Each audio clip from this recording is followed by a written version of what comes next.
All right. Good morning.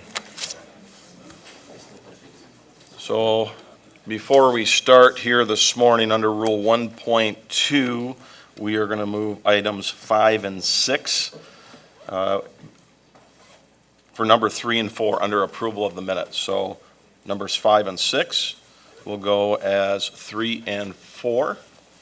And we will call this meeting of order of the Legislative and Human Resource Committee. Today's date is Tuesday, May 29, and it is a little past 8:30. Is there anyone that would like to address the board for public comment?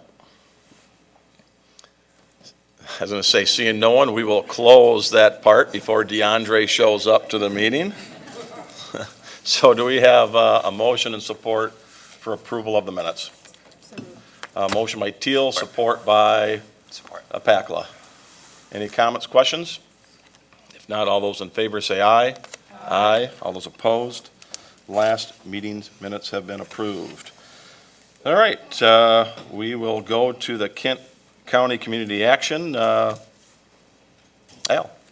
Action requested. Recommend to the Board of Commissioners to approve the following 4 full-time KCAA positions: 1 contract compliance specialist position, 2 housing specialist 1 positions, and 1 clerk 2 position. Summary: KCAA has re-examined staffing needs to improve the efficient and effective deployment of services to meet customer needs and support key initiatives. KCAA recommends adding the following grant-funded positions using funds appropriated in the 2023 KCAA fund budget.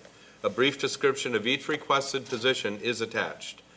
Add 1 contract compliance specialist to the Community Development Program to administer the federal grants. The $90,336 annual cost for this position will be 100% funded by the CDBG grant.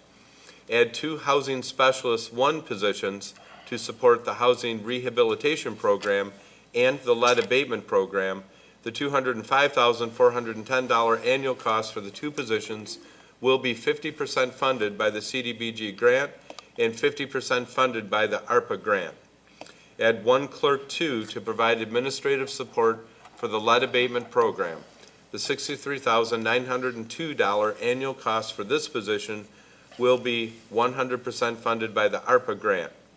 If funding is eliminated or decreased, the positions will be eliminated unless continuation funding is approved pursuant to the fiscal policy on grants, contracts, and donations. ARPA funding for the Lead Abatement Program will be expended by December 31, 2026. The ARPA-funded positions will be eliminated unless continuation funding is approved. All right, do we have a motion and support, please? Motion by LeGrand. Do we have support by Baker? Commissioners, any comments, questions, or concerns? Commissioner Pakla. Thank you, Mr. Chair. Having not seen the ARPA grant for KCCA, I wanted to confirm that this is within the bounds of what they proposed initially.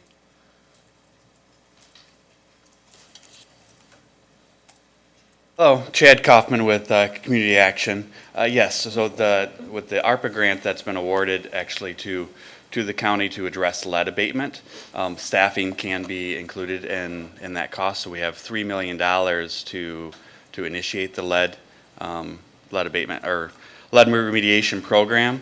So the staffing will be a small part of that, and then we are hoping to actually launch a lead remediation program with the ARPA funds, and then we've been in discussion with HUD about continual funding to address lead. Great, thank you. Yep. All right. Thank you. Commissioner LeGrand. Thank you, Chair. I simply want to comment how exciting it is to see the ARPA funding actually going into doing this great work and abating lead, which is one of our big goals for the ARPA funding. So I'm very pleased to see this. You bet. Thank you, Commissioner. All right. Commissioner Hennessy. What kind of outcomes will we be expecting? How many people how many homes? Certainly. The program planning is going to get underway this fall, so we haven't yet determined the outcomes yet, but with $3 million, we certainly plan to make a big impact, and especially if that leads to the additional funding from HUD, that we are hoping to build a program around their model. But, so the outcomes haven't yet been determined. All right. And this will be countywide? This will be countywide. Grand Rapids currently has some lead funding from the state. So a lot of our focus, we're hoping to reach out and make sure the program is countywide. Do you know yet how homes and needs would be brought to your attention? We're actually partnering with the health department, and with our project planning, like as I said, the planning is going to begin this fall. And part of the staffing is to actually help us develop that program planning. So with lead poisoning and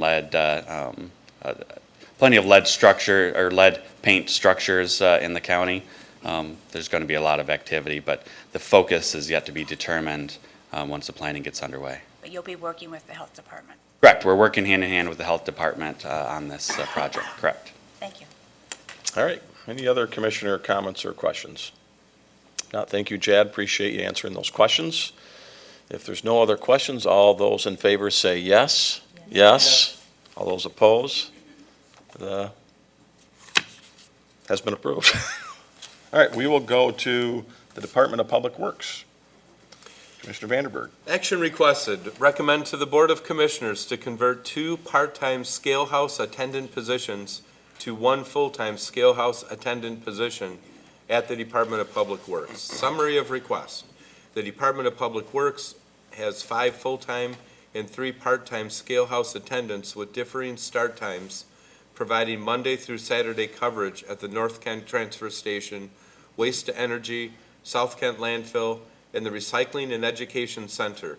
Presently, there are 2 vacant part-time scale house attendant positions. DPW is unable to provide staffing coverage and schedule rotation among the sites with the current staffing model. The leadership team has determined that a full-time position will provide greater consistent coverage while attracting qualified applicants compared to the part-time positions. Funding for this conversion is included in the 2023 Department of Public Works operations budget. All right, do I have a motion by So moved. Backlaw? Support by LeGrand. Comments, questions, concerns? We have Dar in the audience here today. If you have any questions for him, he'd love to be peppered with them. So if there's, yes, Commissioner LeGrand. I did have one question, and that was, we're hearing a lot from departments in the county and from Human Resources itself that it's difficult to find people. Is it easier to get 1 full-time versus 2 part-time people, or is, what's the biggest reason for the change? Yeah, good morning. Good morning, Commissioners. It is a challenge. We have not been fully staffed in our department, I think, in probably 4 years. There's certainly some turnover. With this particular position, at one time, the part-time scale house positions were more attractive. It depends on the candidate and what they're looking for. Some are looking for part-time. With this one, what we have found is a part-time attendant left employment with Kent County, so we had 2 part-time positions open. It's been difficult to find candidates. Many of our part-timers have actually qualified for benefits because they're working more than the 33 hours or so weekly, and so the benefits have actually been there for them. So what we're looking to is to have a full-time position that allows those benefits, which makes it a more attractive position for someone who's looking for full-time employment. So we think with this full-time position, it'll be more attractive. But as HR is, I'm sure, communicated, we are challenged, and it is difficult to find good workers, good employees, and anything we can do along those lines to be helpful. And we're not alone, right? Our department, other county departments, of course, across West Michigan, companies are struggling to find good employees. Great, thank you, that's really helpful. All right. Thank you, Commissioner, for the question. Commissioner LeGrand, Hennessy.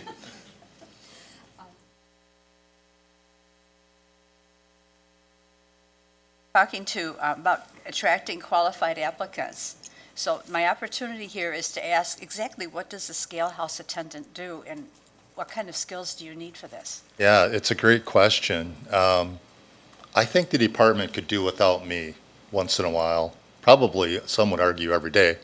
But our department could not run without scale house attendants. They are really the front-facing staff that interact with residents, customers, commercial and otherwise.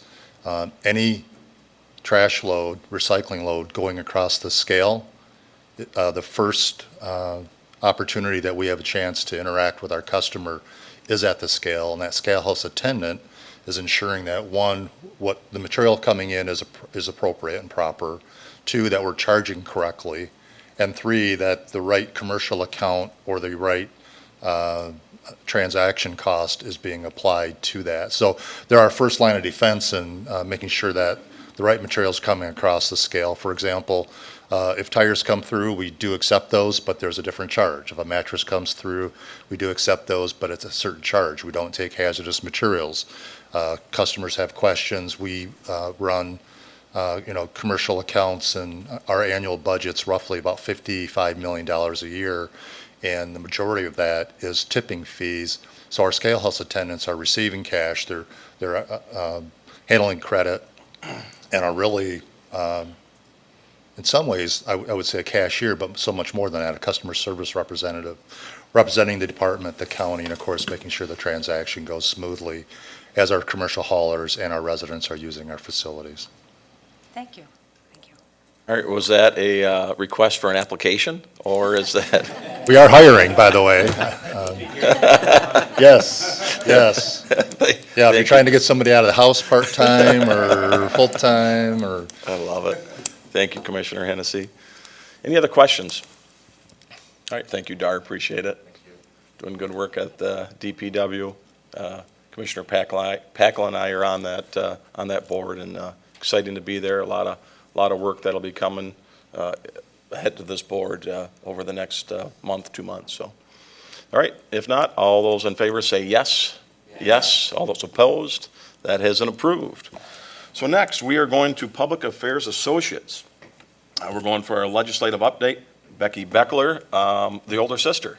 So, Becky, if you can help share with the board a little bit of your update. So Thank you I very couldn't much. let that go, being a younger brother to an older brother and sister. So Could have. I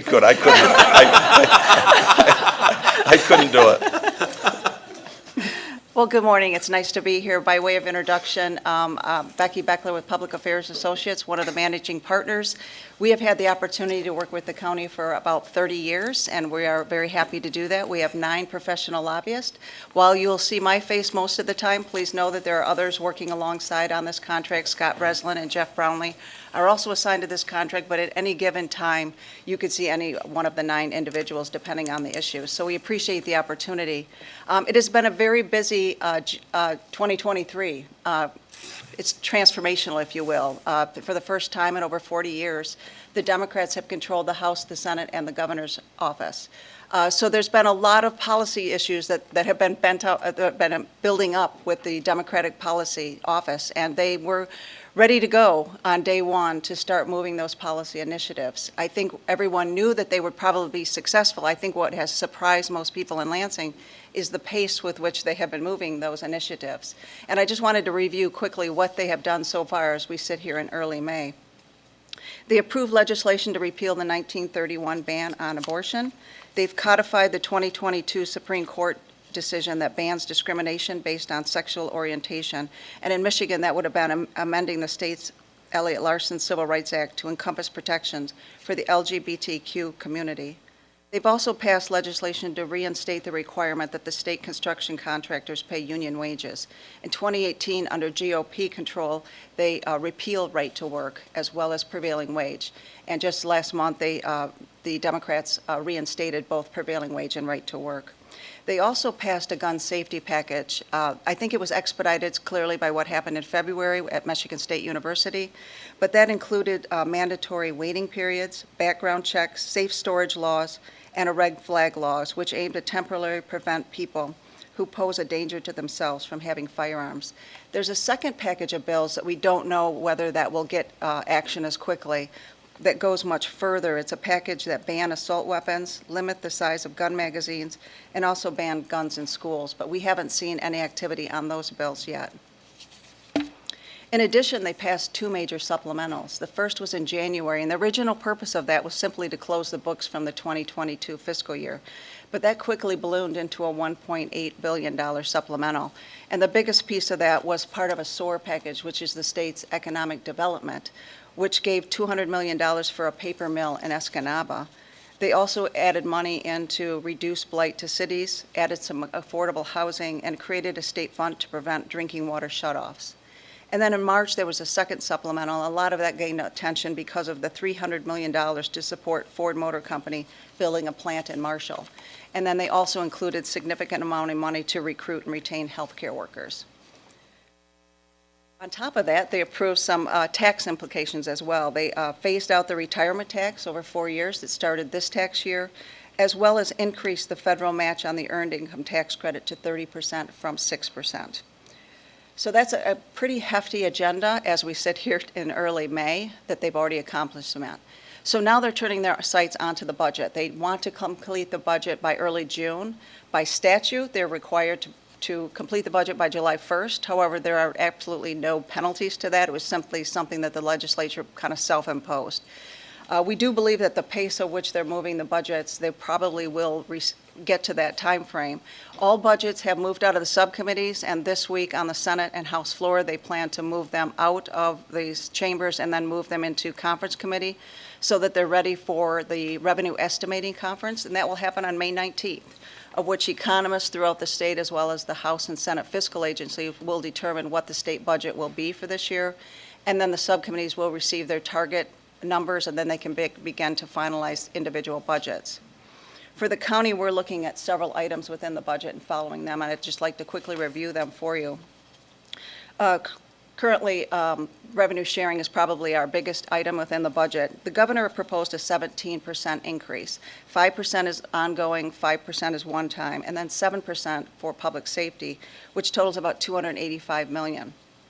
The Senate did a slightly smaller increase in revenue sharing. They did the 10%, which is $265 million, but did not include the public safety item. But the Senate plan also ended the county incentive program and its requirements, which I think is a positive thing for the county.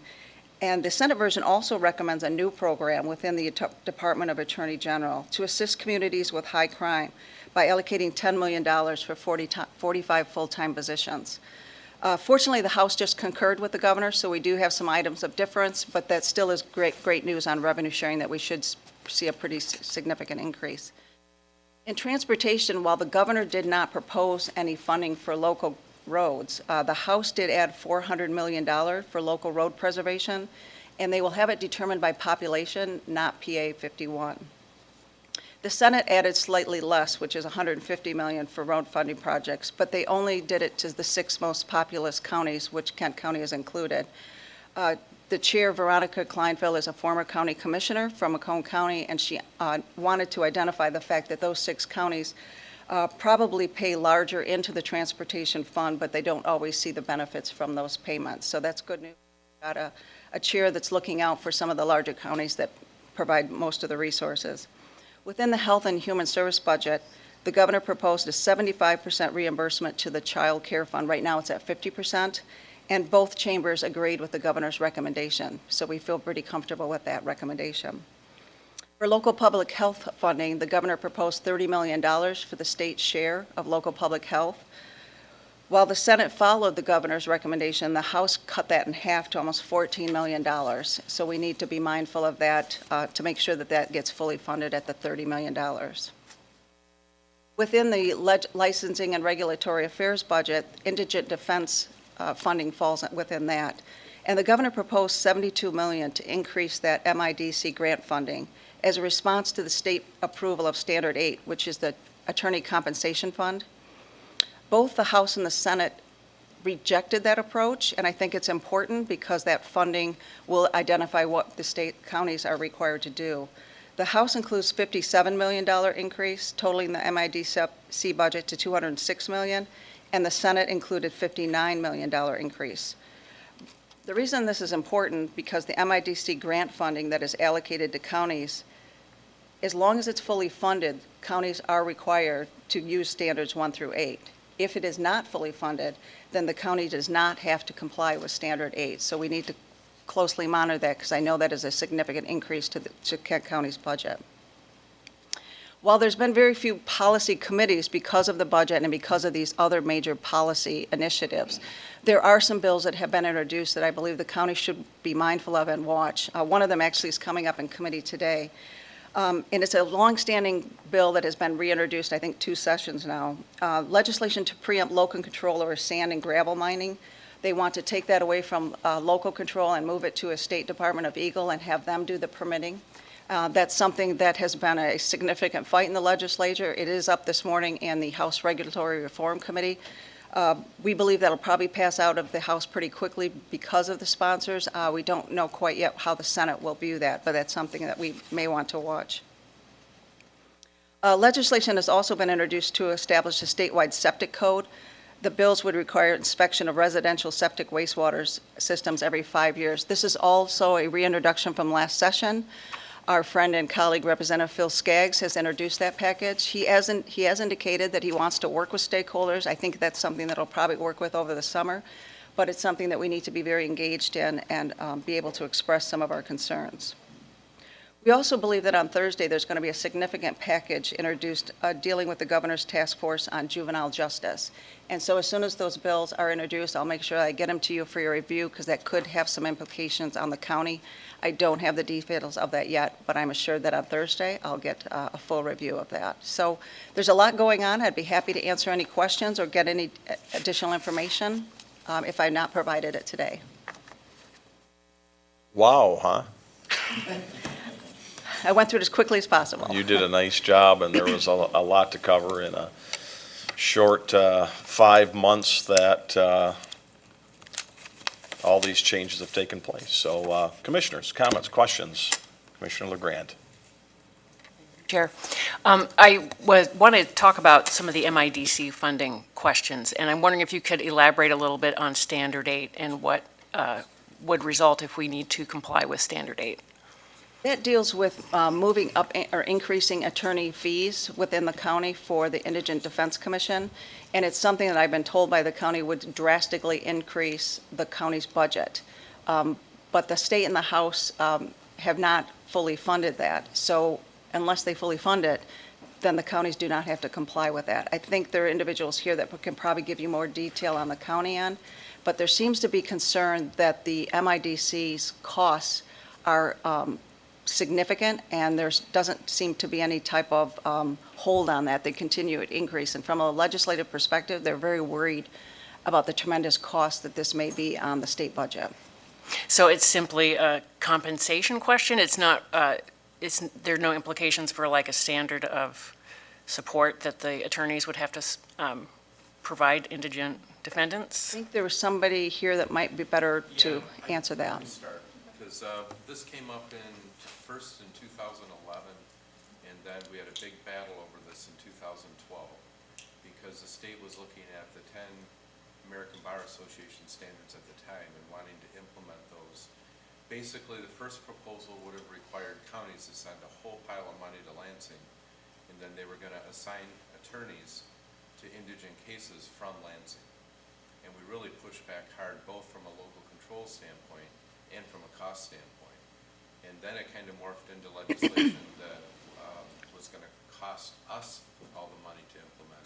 And we were able to get the state, a whole bunch of organizations descended on the state and convinced them to pay for anything they mandated above what we were doing over a rolling average that was established for the 2010, 11, and 12 fiscal years. That became the base.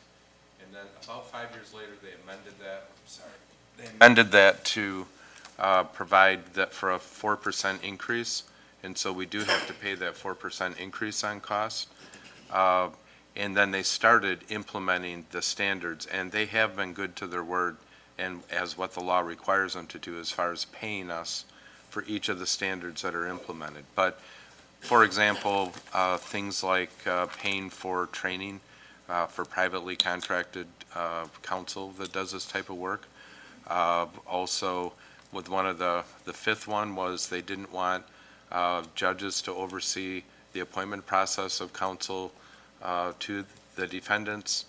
And so that process was basically in many counties morphed to a public defender's office. Here, we had contracted with a nonprofit for that for a long time, so we had a little bit different model.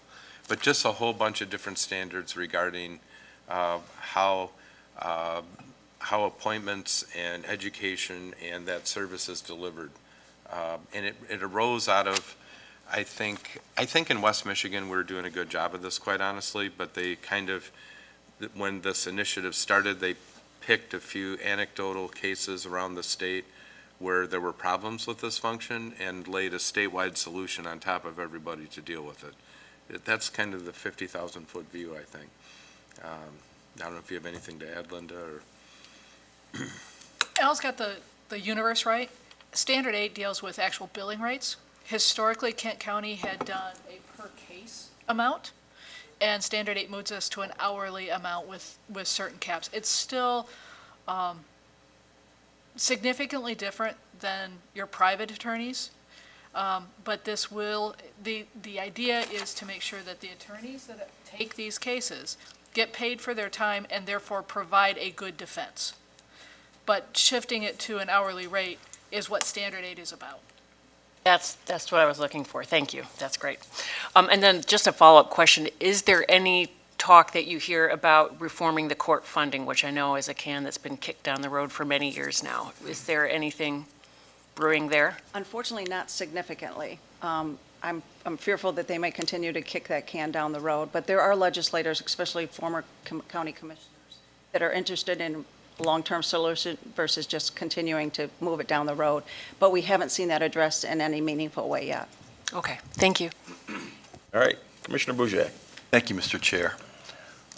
Becky, appreciate your update and the brevity of it. And I know it was a lot to cover, but I did find that helpful to have like the cliff notes of what happened. I did want to comment about the transportation funding. I sit on the Michigan Association of Counties Transportation Committee, and we discussed the annual budget for funding for the road repair. Right now, it's $1.2 billion. Now, it sounds like a lot of money, but it falls woefully short of what we actually need. So the determined amount that we would need on an annual basis would be $3 billion.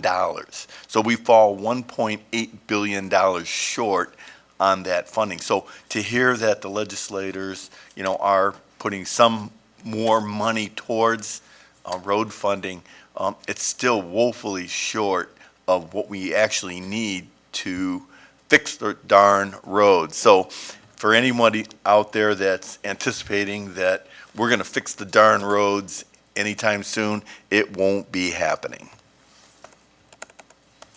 All right, Commissioner Diaz. Thank you, Mr. Chair, and thank you for the presentation. I have a lot of different questions, but to try and keep it short and also kind of following up in a similar tone with Wally on transportation. I know that Representative Grant from Grand Rapids is currently working on high-speed rail, and I've been looking at a couple of different maps and resources from prior organizations that have done some planning or some proposals that they've done. But a lot of the ones that I see kind of have a connection between Chicago and Detroit. And really none of the ones that I've seen offer a connection with Grand Rapids. And so I haven't spoken with Representative Grant myself, but I would hope that, if they move forward with high-speed rail, that they find a way to connect directly with Grand Rapids. High-speed rail is something that's been on the mind for a lot of people for years now, and it just hasn't gotten moved at the federal level. But I do think that if we're trying to keep Kent County growing and keep us able to provide the resources and the services that our population needs, I think high-speed rail does need to be a part of the picture, especially if we're not going to be getting the funding that we need to fix all of the roads. I do think we need to work on that as much as possible.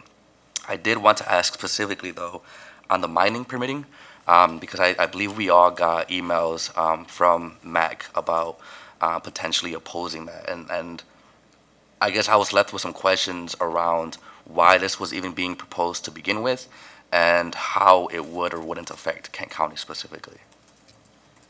I can't answer the second question, but this is a long-standing issue that has happened in, I believe, southeast Michigan, with a specific area where they're struggling with the roads and access to roads for a specific mine in southeast Michigan.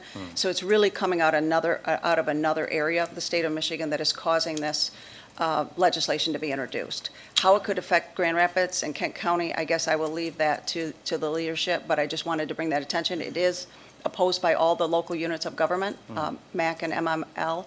But I think, given the bill sponsors, this time it probably has some traction, at least in the House. Again, it's been an issue last session that was brought up and didn't quite get over the finish line. It's significant players are in part of that conversation. Okay, sounds good. Thank you. Commissioner DeBoer. Thank you, Mr. Chair. Thank you, Becky, for being here and giving us an update. Mr. Chairman, I don't know if this is something we wanted to discuss, but I know, MAC and MTA and other local units are against the takeaway of the local control for the gravel pits. I personally feel compelled to advocate for the township supervisors, who I met with yesterday, and all fiercely opposing this. So I personally would love to see us take a position on this. You know, in cities, it's not as relevant because you don't have gravel pits in the cities, but, you know, these townships have worked years on their zoning ordinances trying to, excuse me, trying to make good regulatory progress. And just to take away all of their work and everything what they've done is kind of, it feels like being a little trampled on, I think. So if I can advocate for the township supervisors and just our townships in general, I would very much like to see us back them up a little bit. I also feel compelled the same way with septic tanks. You know, let's leave the local control. Local municipalities are doing a great job here in Kent County.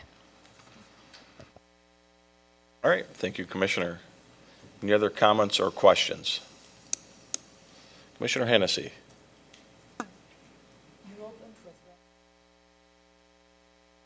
Been a topic ever since I became a commissioner. It's on the, but it's also money that we can designate and use in any way we want. And there's differences right now between the House and the Senate. So it may be appropriate for Al too, but how much are we getting now and what are the possibilities for the increase? Because this is money we really can use as we see fit without being having prior designations on it. Well, unless the revenue sharing conference shows a dire situation, which I don't believe it will. I think that'll show a slight decline in revenues, but I don't think it'll be something that'll be catastrophic. I believe the counties are set to get a significant increase. I wouldn't read too much into the difference between the House and the Senate. Understand that the subcommittee chairs were given targets really not based on any economic situation. They were just given targets in which to move their subcommittees' proposals. And a lot of them needed to insert some of their own proposals, so they had to do some shifting. And so some of them just simply took out the governor's recommendation or lowered it simply to add in their conversation and their priorities. So I don't think we need to worry quite yet, but I do believe we are set to have a significant increase. The legislature does understand that counties and locals need a significant increase in funding. In addition, I know that we are working on a different kind of concept with the Revenue Sharing Trust Fund, and we continue to work on that, which would be a more guaranteed money from the sales tax. So I think there's still movement to go. That's a longer-term issue and proposal, but I guess we can see after May 19th where we sit. How much are we getting right now, Al?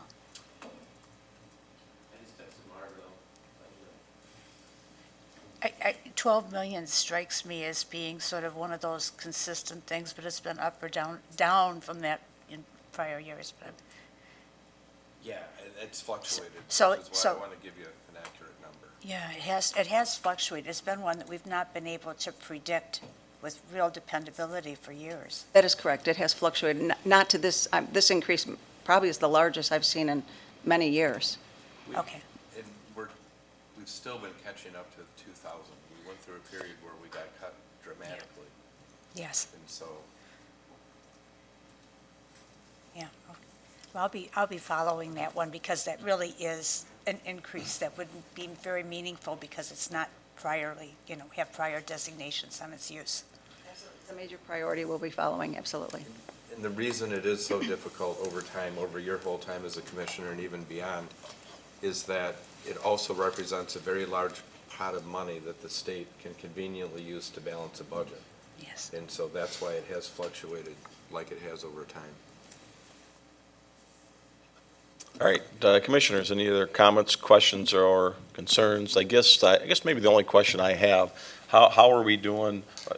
Does the state have any idea or any goals on what they want to kind of keep in their rainy day fund? What is their goal with the surplus they've had? What are you hearing with that? So, That's an excellent question. The governor did propose putting money into the state's rainy day fund. I can't remember what it is, but I will get that information for you. And I do not know whether the House and the Senate did the same thing, but let me check on that for you. well, thank you. Absolutely. Great update. It's been a while, so again, we really do appreciate you being here today. So obviously, there are a lot of questions and a lot of good news when it comes to funding for the county. So that'll definitely help us this year and the following year. So thank you so much. All right, we will move on to, I'm sorry. We got an answer. Sorry, I quickly looked it up. Good morning. About 23.8 million that's budgeted in '22, so. That's for all state revenue sharing alone. It's 12.9, and then there's other sources from like local communization share, liquor tax, court funding. But yeah, you're right on the revenue sharing piece, just under 13 million. Commissioner Hennessy wants 30 million coming Right. in for that, so that's what she's lobbying for. So, all right, we will move on to the Sheriff's Office performance review. Sheriff, thank you so much for being here today. This is always one of the presentations that's always very informative and always lots of questions. So write them down and we'll hit the sheriff with some questions afterwards. Good morning. I was actually told to make it less informative. Yes, you Because were. we don't Yes, have you were. unlimited time.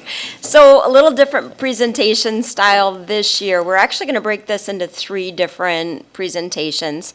Today, I'm going to be focusing on our law enforcement functions, which would include our road patrol, our detective bureau, and then also our court security unit. The next time we're here, we're going to focus on our correctional facility, corrections staff, performance measures related to that, also including our maintenance. And then the third time we're here, yes, you get us 3 times, all different presenters though. The third time we'll focus on what we call support services. So that's going to be our community engagement, community policing, SROs, dispatch records, training. So if you have questions related to either corrections or support services, I'll try to answer them this time if necessary, but I'll probably have you wait and keep those for the next presentations to make sure everybody feels included, right? So I'm going to introduce some of my staff members who are here in the audience. You guys go ahead and stand when I call your name. First is Eric Brunner, who is our sergeant. He is our PIO and does quite a bit with our communication needs for the department. So you probably see him every now and again on the news, but he also does quite a bit with preparing the material we use for transparency and engagement. And then I'm going to introduce Under Sheriff Chuck DeWitt. You guys have seen him many times. He's our undersheriff. He's the second in command at the sheriff's office. I frankly would be a mess without Chuck. And then I'm also going to introduce Chief Deputy Lindsay Cole. She's been with the department almost 20 years. She's a baby. She has an immense amount of knowledge in corrections and a lot of expertise. She is going to do the corrections presentation.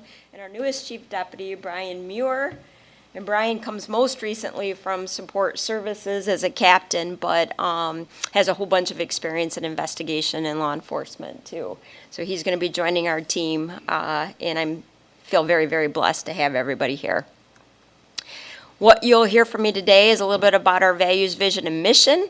We're going to talk about the priorities of the Sheriff's Department. We do have a strategic plan that we work off. That's our blueprint that we work off. So I'll give you those priorities, our key goals related to law enforcement, and our matrix for law enforcement. I'm going to talk about some significant accomplishments in 2022 and some of our challenges and things that we're looking ahead to make sure we're resolving. First, every conversation, I can't even talk today. Every conversation should start with values, vision, and mission for the Sheriff's Office. We literally have this posted above our drinking fountains and our training facilities. We work from this agenda. Values, we are serving with integrity, compassion, and empathy. This is something that's discussed very often when we're developing policy, certainly during training, when we're doing staff orientation. If you're not meeting somebody where they need you to meet them, you can't meet their full goals. So that's something that we really make sure that we keep front and center. Our vision is that we're guardians in our community. We're here to make sure that the community stays safe. And there's a variety of ways that we can accomplish that. There's a variety of ways within the department that each staff member contributes to that, but that's our number one focal point, that we're guardians. And we serve with vigilance, professional excellence, innovation, and empowerment. We couldn't do what we do without innovation. We constantly have to lean forward and see where we can use technology to perhaps do something we haven't been able to do before, or do it with less resources and draw from our capabilities. So we're constantly leaning forward on that. That's actually something Brian, Chief Deputy Muir, has really helped us with in the last several years. We accuse him of spending a lot of money, but instead he's really leaning forward on the technology. The mission of the Sheriff's Department obviously is to preserve and protect the safety and security of the community and to provide fair, impartial, and humane treatment to those in our care. And there are many people in our care. And my slides aren't going.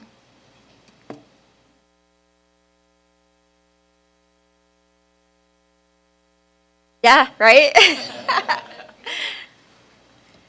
There we go. Okay.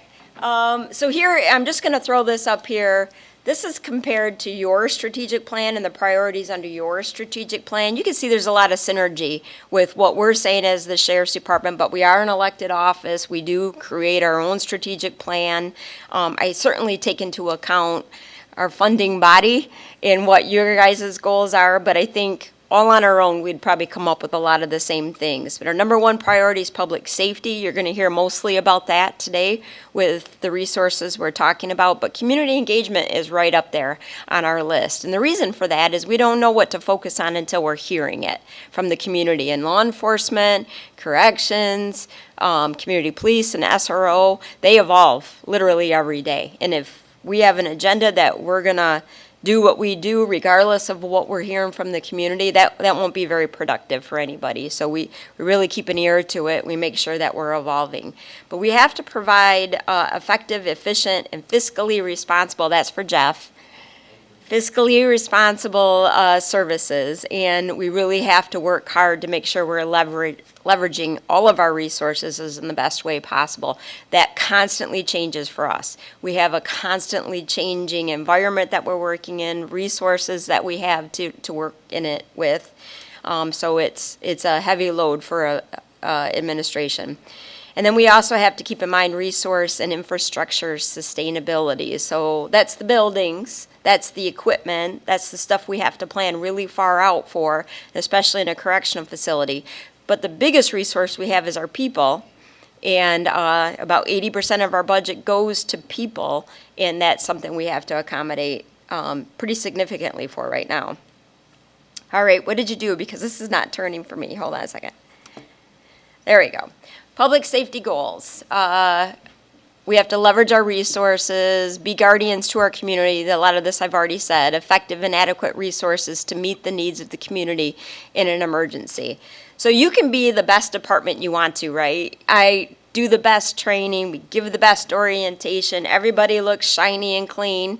If you aren't there when they need you to be, none of it mattered. If somebody calls 911 and they wait, and they wait, and they wait, whatever service I deliver is diminished by the time I get there if they've waited too long. So that's something we always keep in mind. We try to get the best service we can quickly to meet the need for law enforcement. So to that end, we work to reduce time and emergency calls for service. How long does it take us to get there? We like to strengthen police presence and visibility within the community. Obviously, if we're visible in the community, we're more readily able to respond to calls for service. And a significant part of law enforcement is prevention.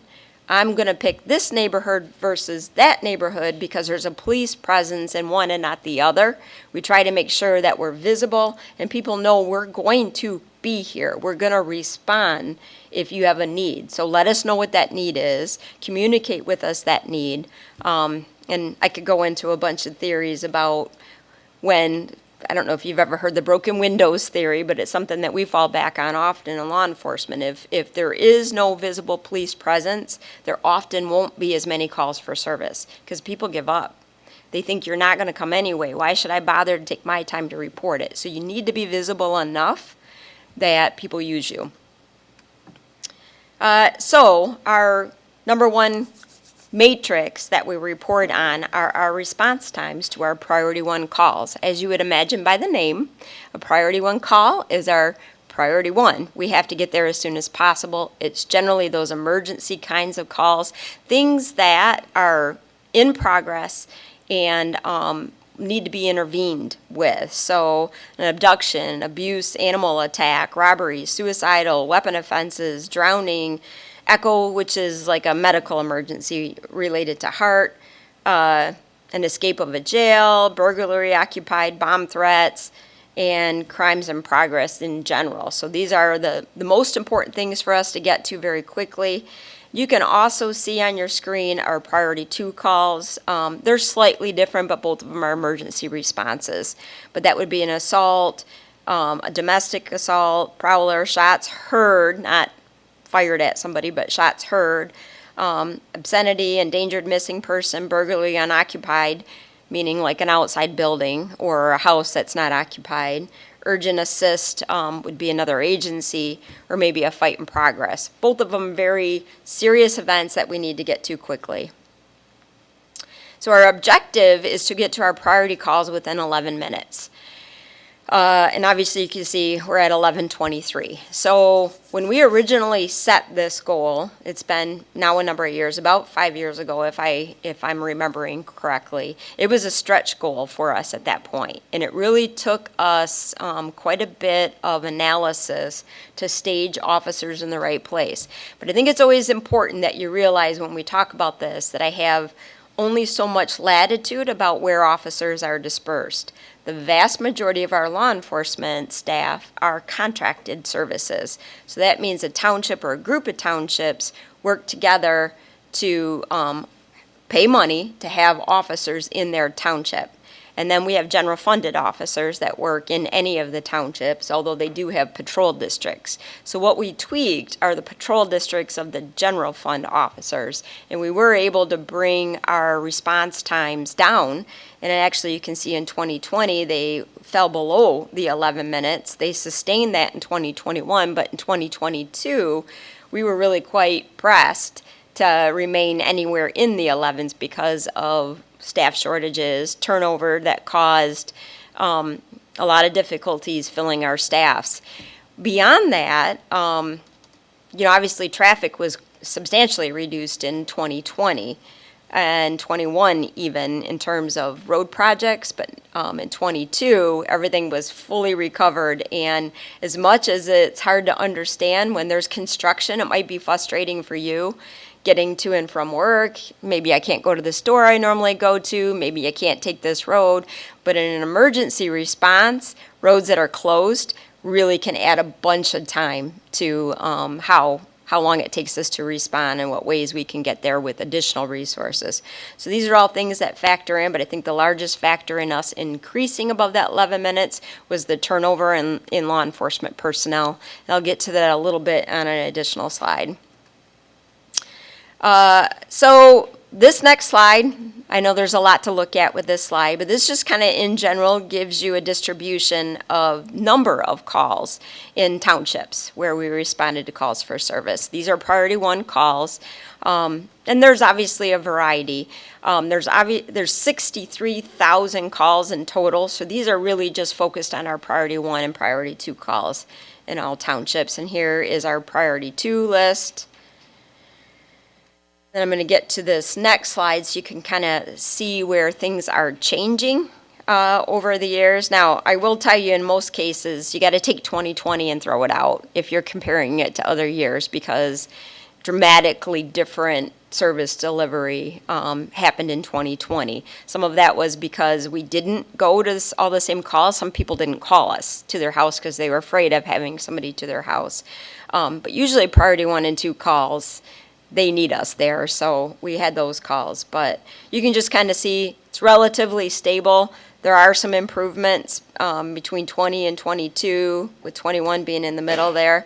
But you do see a couple spikes on there, like Spencer Township, for example, is a spike on this graph. So we do see some changes here. And then again, these are priority 2 calls in all townships. And this is the one where you're seeing our response time. So again, this is the matrix, is the actual response time. We have no control over how many calls come in. We try to have control over how long it takes us. So what I look for on this graph is actually the spikes, the things that are well in excess. These are contracted townships, so these are people who are paying us to be in the township.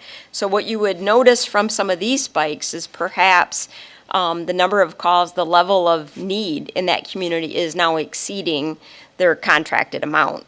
We're in the people business, right? I say this often, if there are more people, there are more needs for for law enforcement, and we will have more calls for service. It just works that way. But it's just kind of notice where there are some peaks. Some of them are very substantially over 11 minutes, and some of them are in pretty populated areas that are over 11 minutes. These are our non-contracted, so all the graphs aren't taller. The response times are far more extended in the non-contracted townships. You kind of think about the vast majority of the northern townships are non-contracted. Bound Township on the south end, Lowell, Virgins to the east, those are around our perimeter where you generally will see non-contracts.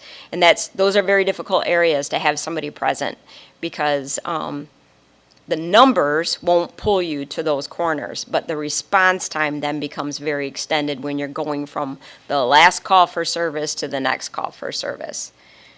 And again, somebody's on under other line with a 911 call. They have an emergency, their family's in jeopardy, their property's in jeopardy, and the sooner you get there, it matters.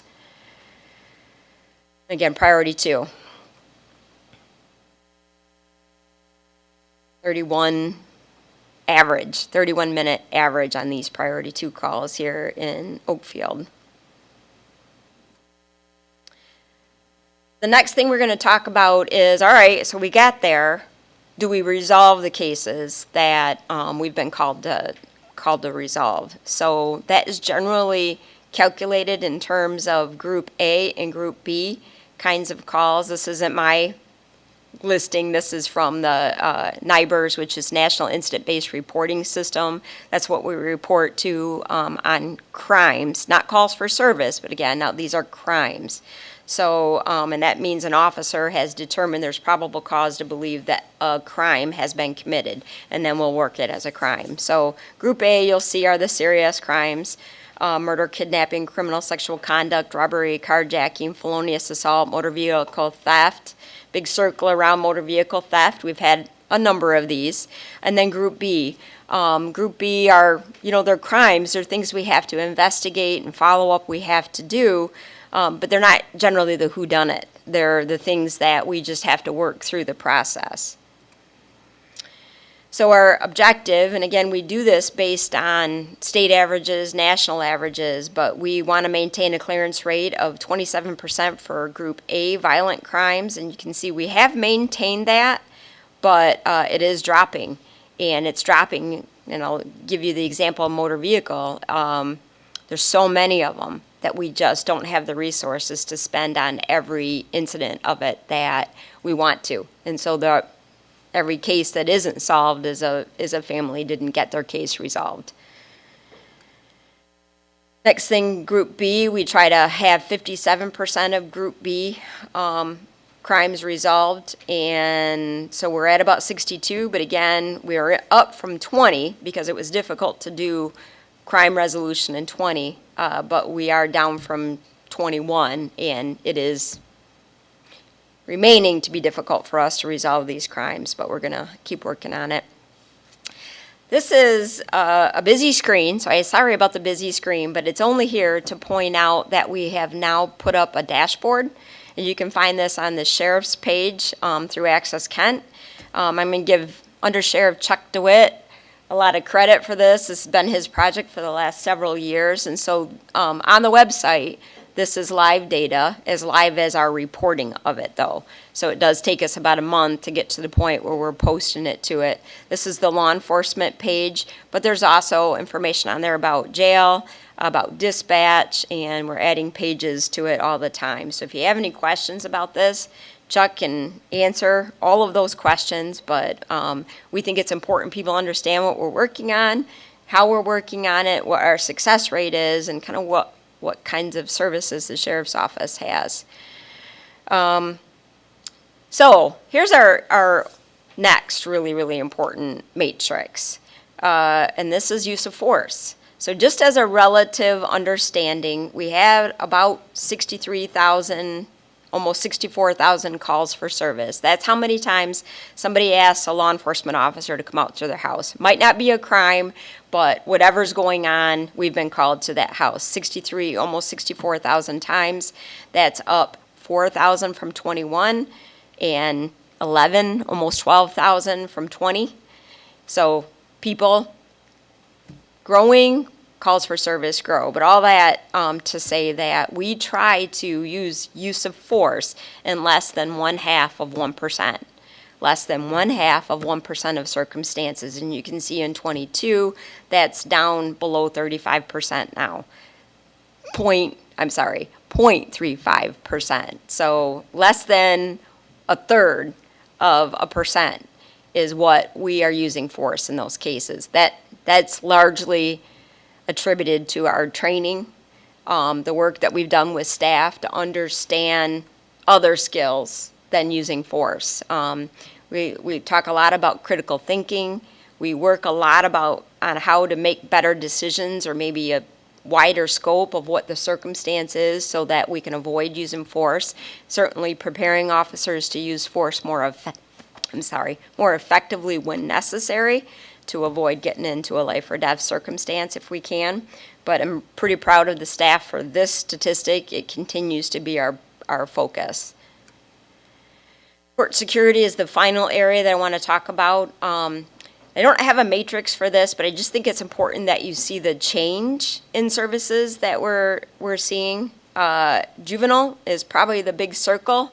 I would add around this, you see how many times we're transporting juveniles, and that means there's going to be some kind of proceeding that we're transporting juveniles to. It could either be from the jail or it'd be from the detention facility, but juveniles are taking up a lot of the resources at the sheriff's office, at the county, at the court, and they are committing a larger number of crimes and a bigger percentage of our crimes all the time. So this is something to watch.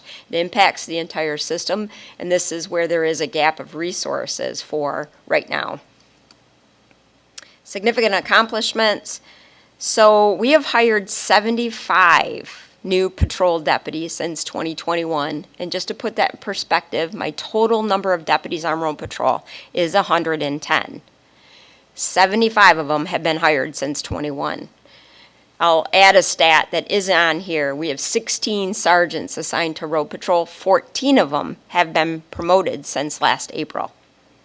There is a huge changeover in law enforcement. We have been successful in recruiting new officers, getting them trained, getting them on shift, but this is affecting our community. It very much affects our resources and the amount of effort that it takes to get an officer ready to answer that first call for service is huge. And in fact, every time we have the turnover of an officer, either in law enforcement or corrections, it costs us about $85,000 before we start somebody in that position again. So whatever we can do to retain an officer, we should do to retain an officer. Whatever we can do to recruit somebody experienced, we should do something. And we've been quite successful recruiting experienced officers, but again, it's very challenging. Another very significant accomplishment is we initiated with several other agencies what we call MPACT. That's a group of detectives that work specifically on pattern crimes. Pattern crimes are really important to resolve as soon as possible because they will continue until they're stopped. So if you're stealing cars, you can have a lot of victims before somebody gets to you and stops that crime, or even something simple as a car larceny. Might be just a broken window or a stolen stereo or stolen contents, but to you, that's the car you drive to work. That's your purse that you have to now go replace all the contents. That's your personal information that makes you nervous that somebody else has it.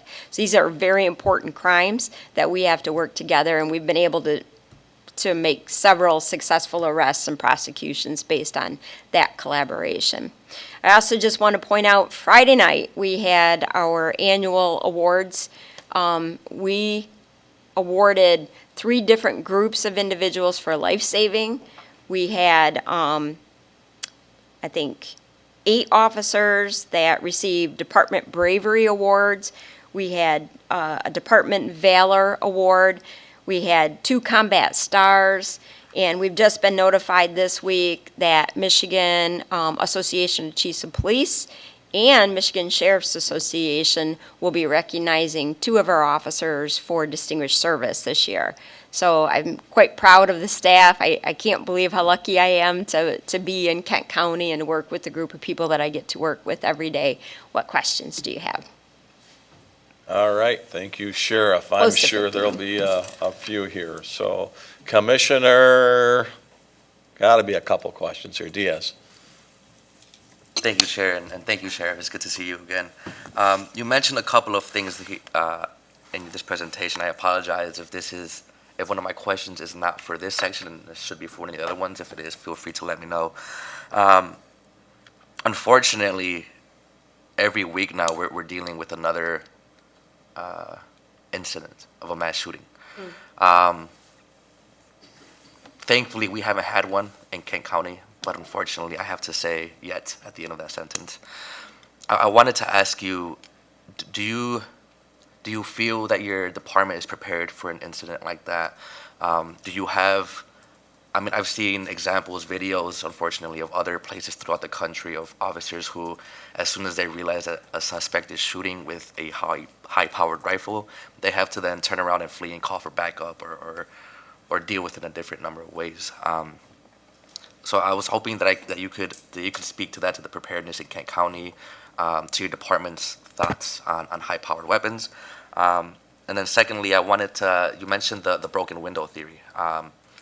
Commissioner Baker and I attended an event last week, I believe, at Exalta Health, where that theory was also brought up because we had a number of community members in Burton Heights specifically who were telling us about their issues with getting GRPD more so to show up to certain incidences in that community. I wanted to ask you, 64,000 calls, and that's what, 12,000 more than 2 years ago. I was wondering, is that a long-term trend that it's increasing that much? And generally, what are your thoughts on us reducing the number of crime in our county? Okay, so I'm going to take your first question first, and then I'll answer. So we do prepare for an active shooter incident. They're very dynamic and they're very individual. There are certainly things that often occur in a mass shooting circumstance, and so we obviously practice those things the most. High-powered weapons being present is often the case, not always the case. So But I would say we practice a variety of scenarios to make sure that our officers at least know that they're not all the same, and I can't always do the same thing every time there's an active shooter. It's different in a mall compared to a school, compared to, Las Vegas, they had that open public shooting. So there are different circumstances you have to account for. But really the biggest factor in all of them, by the time you're getting to the point where there's shots fired, is you need to get to the assailant and the risk as soon as possible. Get as close to the assailant as you can. You often hear us talk about equipment that we're asking for. Sometimes you do need a high-powered weapon to be in a position to safely take out an assailant who might have a high-powered weapon. If all that you have is a 9mm on your hip, you have to be within a certain distance to have that be effective. So we make sure that we have staff who are trained at all distances with all different weaponry. We also have armored vehicles, which when we've had to talk about it, we talk about this is not an assault weapon, right? Armored vehicle isn't something that we use so that we can get closer so that we can take that assailant out only. It's so that we can get close enough to protect other individuals, to engage the assailant so that others can evacuate, I apologize, so others can evacuate the arena. So there's a lot of different things that we have to account for, but having a number of officers there quickly is first and foremost how you prevent victims.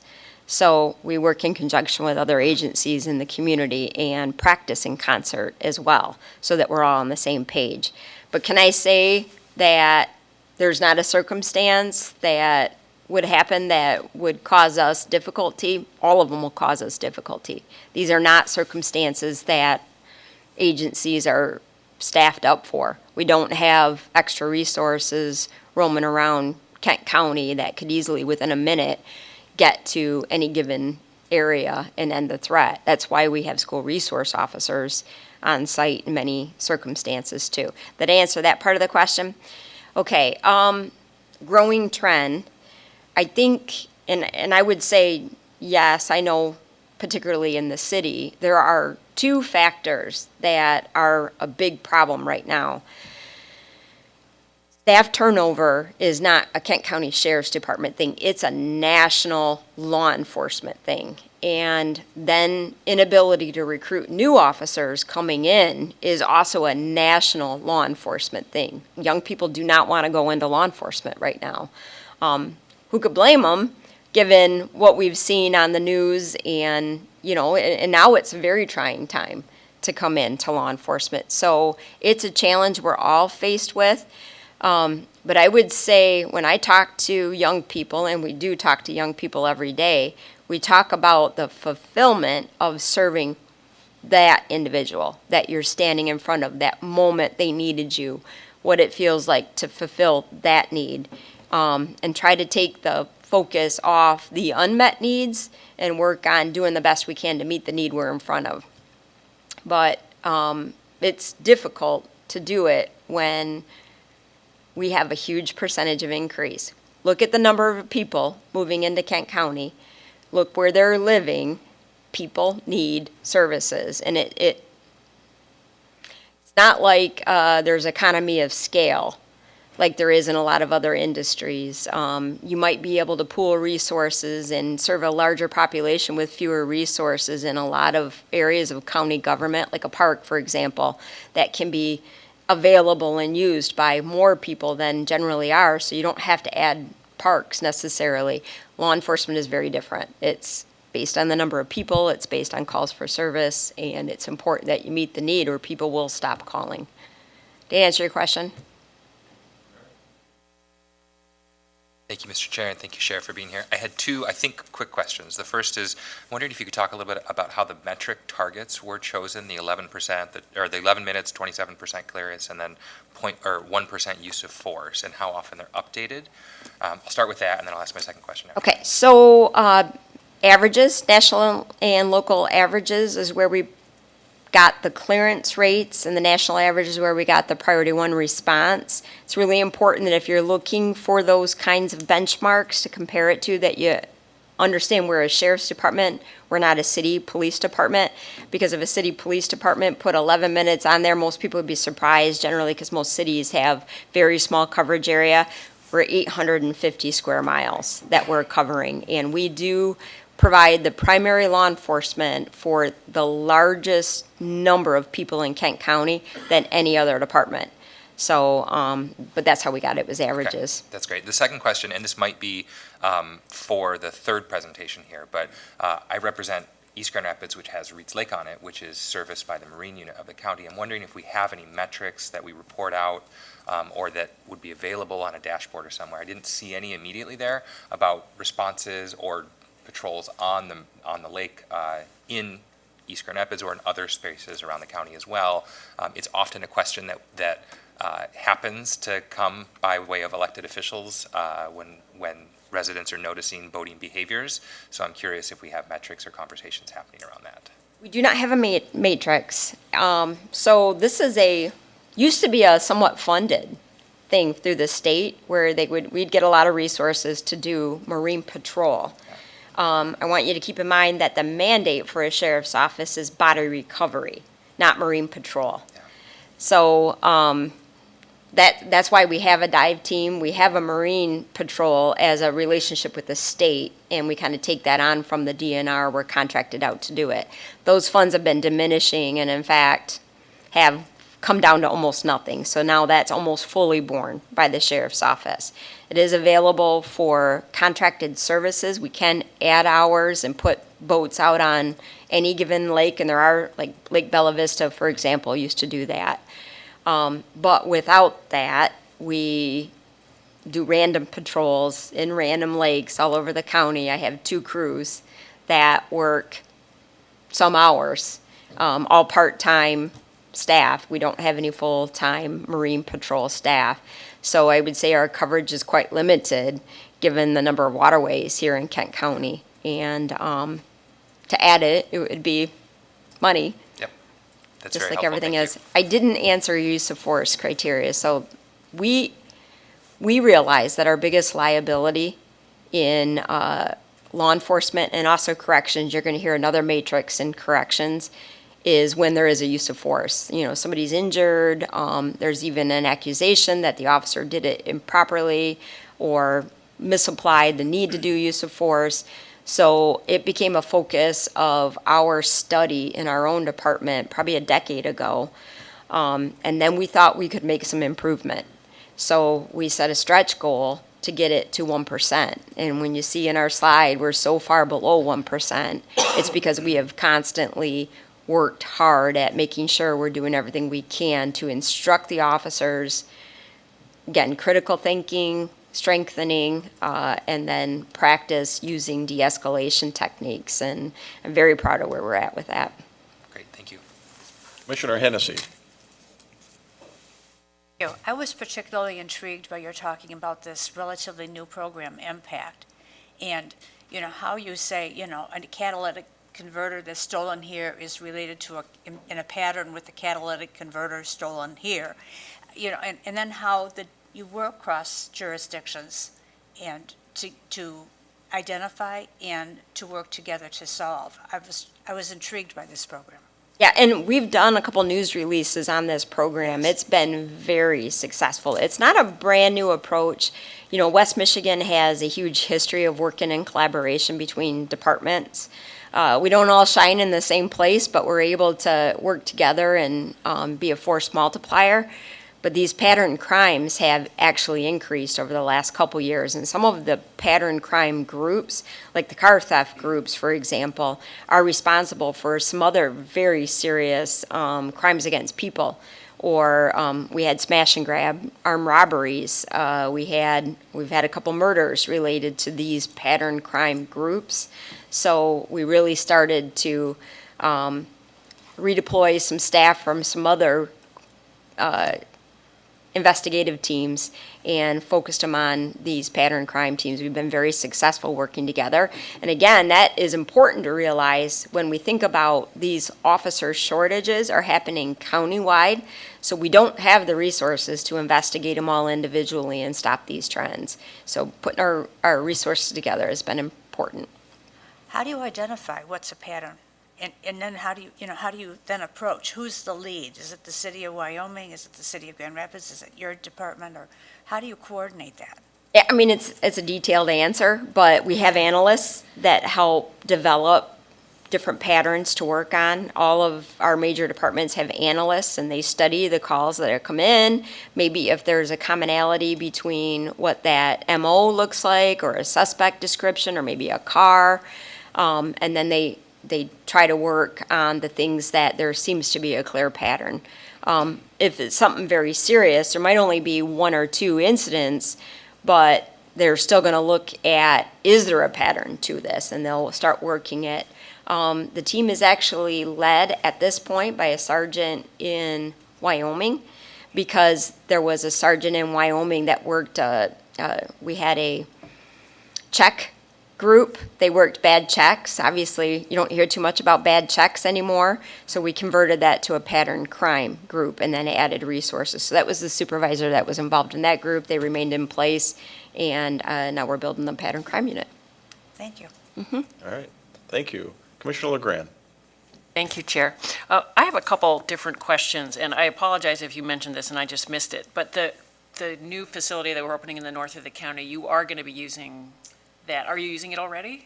No, we're not using it already. We're close. IT will be in place here in like 2 weeks. So we do have already officers at Cedar Spring City Hall. We also have a north substation, if you want to call it that, up on Payne. So staff will be moving out of that. I'll have about 30 staff members that will work out of that north unit as of shift bid in January. There'll be probably, I think, like 20, am I right about that? About 20 right away in May, and then another 10 that go in shift bid. Because officers bid location, and obviously it wasn't open, so I can't just move somebody. So will that affect some of these response times, being able to use that, or they're already up there, so it's not They're already really up going to be there. a change? Yeah, it really won't. It could incrementally. One car in particular, a Canon car, now comes out of the main office and will then switch to the north. But frankly, the travel time is about the same to that area, so I don't expect a huge difference in our response time. Okay. And then I had a question about the contracted services as well, because you talked about these growing population centers. How often are those contracts reviewed? If you're seeing like, we're getting so many more calls to, Area B, if they need to pay more for the services they're contracting. So how often is that determined? we have a constant review I have a lieutenant that works directly with groups of townships and township supervisors, but I can't mandate them to increase their contracted services. So what we do is talk about the level of use, the gap in response time, maybe specific problem areas for the township. And that is usually pretty successful when we get to the point that they really need to increase their services, that they're prepared to do that. Because generally, if you're having a population growth, you're also having a resource increase. Where I have probably the biggest issue, so like the north, I used to say the north 8 townships, with Algoma being a little variety because they have a CP, there was no contracted services up north. And they relied 100% on the general funded patrol. That's now changing because our calls for service are growing in the northern part. So it's an ongoing conversation, but I can't compel them to do so. And as you guys know, under state law, if we are in an unincorporated area of the county, then it is the sheriff's department's responsibility to respond to calls for service. So any contract we do have is to augment that primary service that should be in place for everybody. So you generally feel like your contracts are keeping up with the need, but I would love more. I would always tell you I need more cops, but I do think contracted services have increased, general fund services have not. And I think that's probably the area we have to look the most. Are we doing our part of the equation if they're paying for contracted services? But we do continue to review that. Okay, then I had just one more question. I guess I'm naive that, 27% is like the great clearance rate for these like murder, robbery, assault type crimes.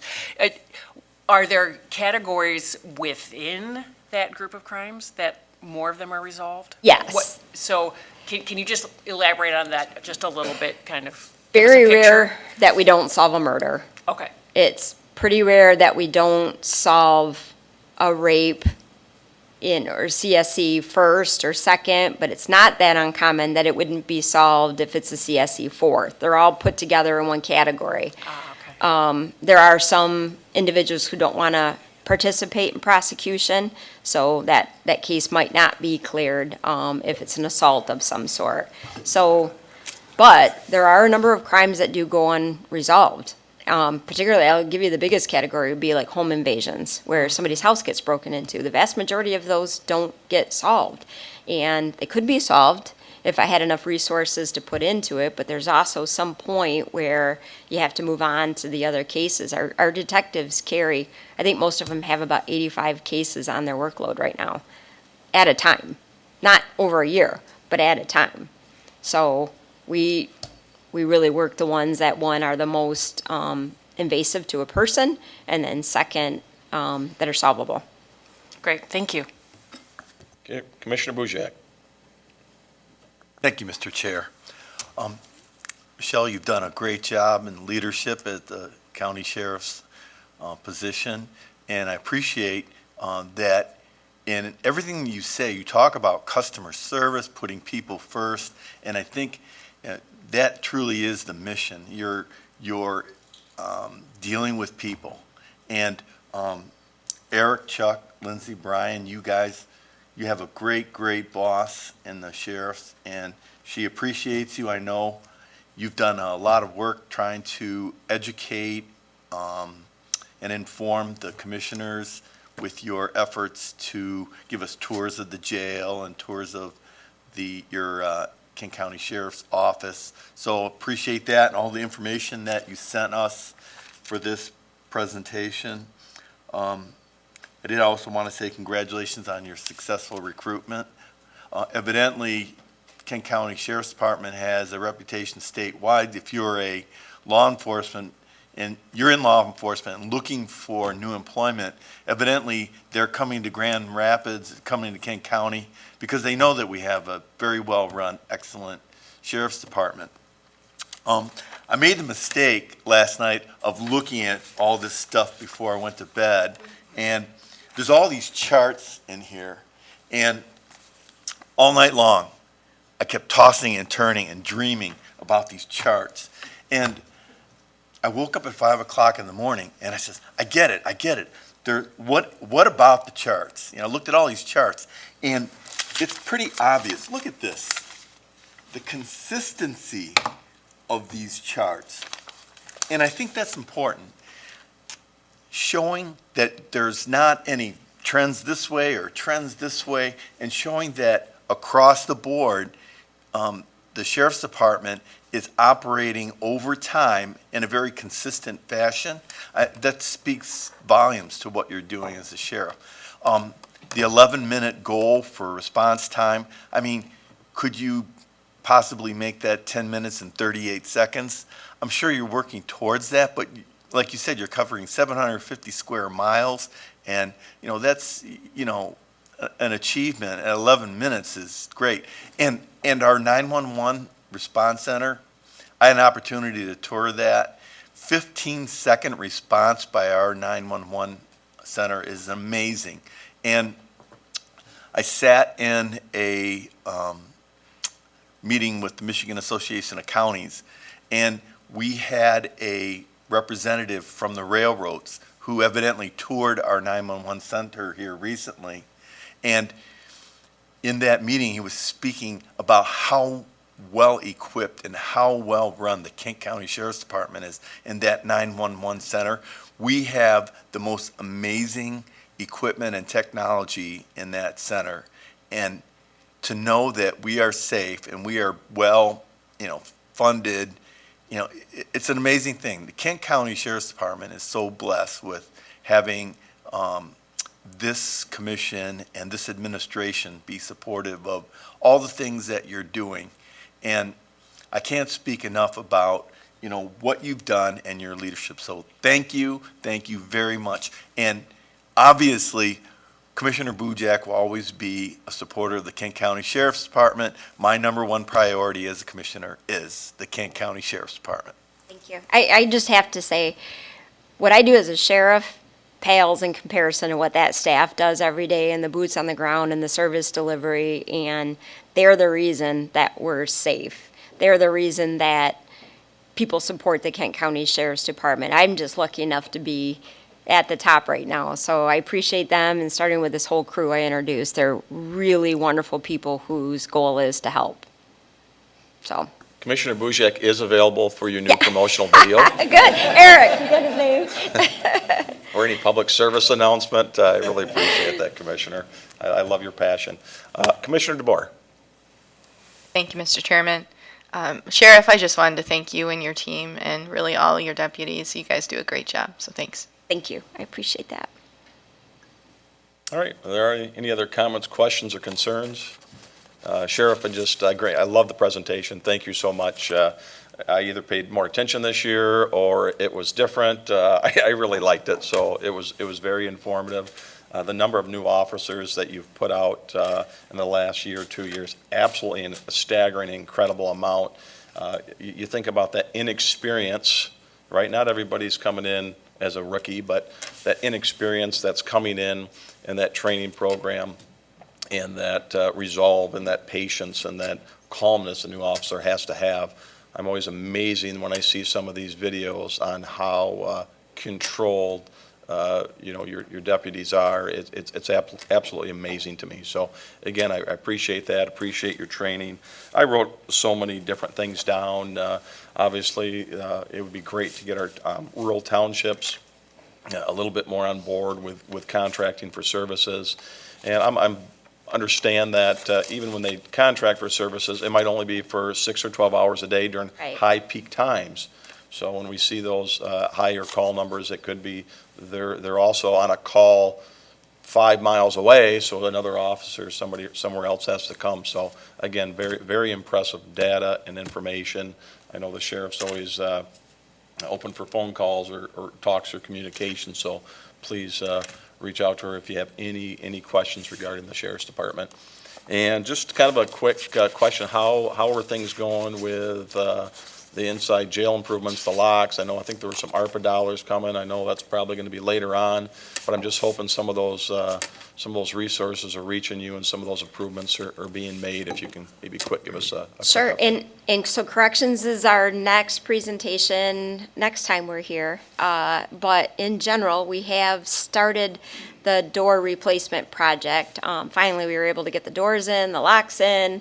We're also so we have to close down an entire pod to do each of the renovations. Obviously, there's some security concerns with tools and workers.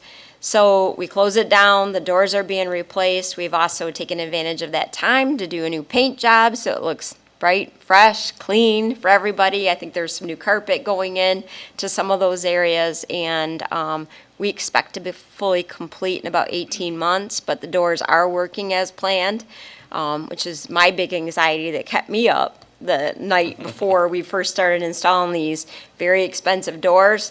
Oh my goodness, I hope these work. But they do. They do work and they fit.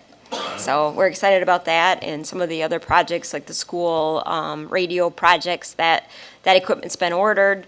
We're expecting that to begin implementation here very quickly. So we'll be happy to keep you updated as we do that. Great. And just maybe to piggyback a little bit on Commissioner Diaz's comments about kind of the emergency response. We do have an emergency response team in Kent County. I think you hit it on a little bit. This is a Kent County law enforcement team of all jurisdictions, so it's all hands on deck. We had this question the other night at an event. And are we prepared? It's just not for a shooter. Are we prepared for a chemical spill on the railroad or a truck going down 131? And though we prepare for that, like you said, every scenario is different, but, you know, we do prepare for the unexpected, and the unexpected does happen. So, again, I think it's easy to support our law enforcement when they're doing the right things. Right. And we do appreciate the time and effort you and your staff puts in. So, thank you very much. Appreciate all your time. All right, Commissioner Miscellaneous. Do we have any Commissioner Miscellaneous? All right, seeing none, meeting is adjourned. Thank you so much, everyone.